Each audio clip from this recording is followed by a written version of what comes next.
Hello, Surrender Sisters, and welcome back to the channel. My name is Tyra, and today's we're going to talk about Sarah and Abraham. The title of this message is called Meant to Be, God-Ordained, and this is an audio recording.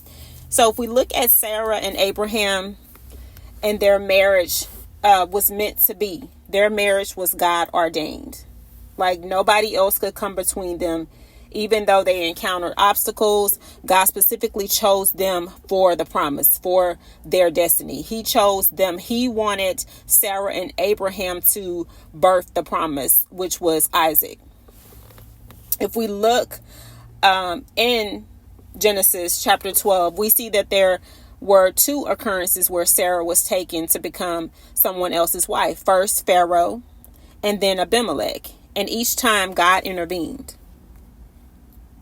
First with Pharaoh, with plagues. He told him that if you did not let Sarah go, then he was gonna him and his people would receive plagues.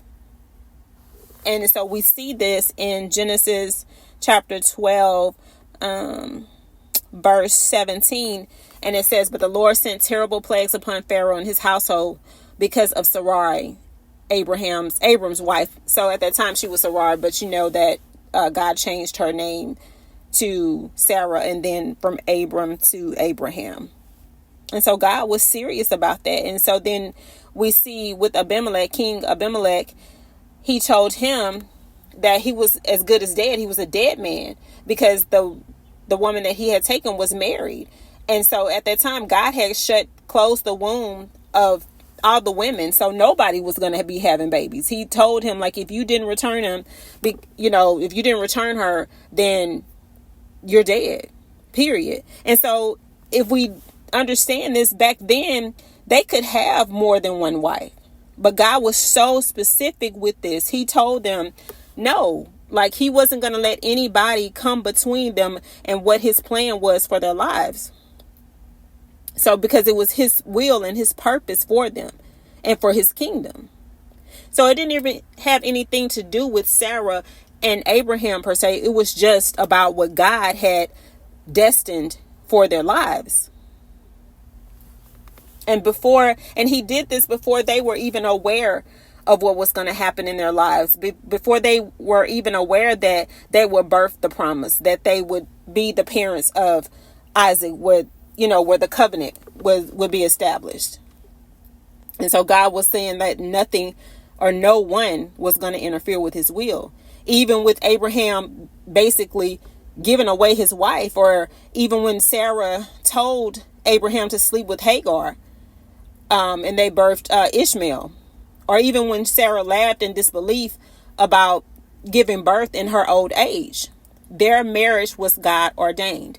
It was not Sarah and Pharaoh, not Sarah and Abimelech, not Abraham and Hagar, but Sarah and Abraham. And not even they could hinder it or get in the way. When God chooses certain people for a specific position and reason, he's not going to let anything or anybody come between it. No, nothing and nobody can stop it.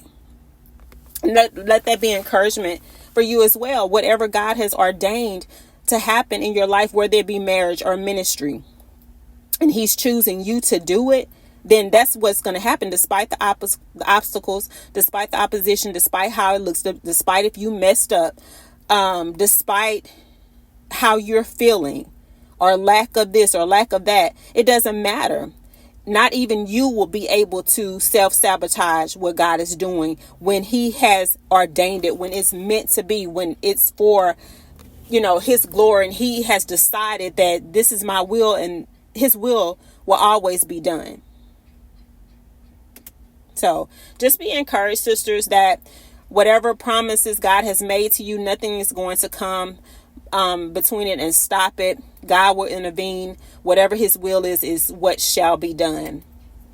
All right. So let's just be encouraged by what God tells us and just trust him in that, and trust him in the unfolding, because just like with Sarah and Abraham, it was hard to believe that they would actually have a son in their old age, and that Sarah would be able to give birth to him but she did.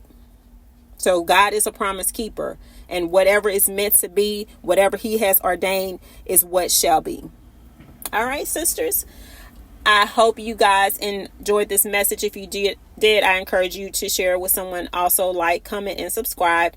And remember to stay in a place of surrender consistently at our Father's feet.